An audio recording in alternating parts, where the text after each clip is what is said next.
Chapter 7. So the king and Haman went to dine with Queen Esther. And on the second day, at the banquet of wine, the king again said to Esther, "What is your petition, Queen Esther? It shall be granted you. And what is your request? Up to half the kingdom. It shall be done." Then Queen Esther answered and said, "If I have found favor in your sight, O king, and if it pleases the king, let my life be given me at my petition, and my people at my request.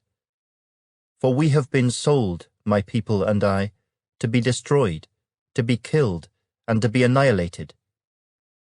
Had we been sold as male and female slaves, I would have held my tongue, although the enemy could never compensate for the king's loss."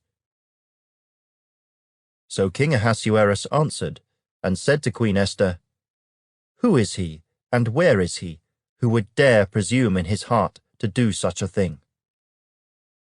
And Esther said, "The adversary and enemy is this wicked Haman." So Haman was terrified before the king and queen. Then the king arose in his wrath from the banquet of wine, and went into the palace garden. But Haman stood before Queen Esther, pleading for his life, for he saw that evil was determined against him by the king. When the king returned from the palace garden to the place of the banquet of wine, Haman had fallen across the couch where Esther was. Then the king said, "Will he also assault the queen while I am in the house?"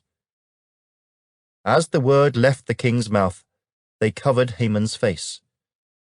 Now Harbona, one of the eunuchs, said to the king, "Look, the gallows, 50 cubits high, which Haman made for Mordechai, who spoke good on the king's behalf, is standing at the house of Haman."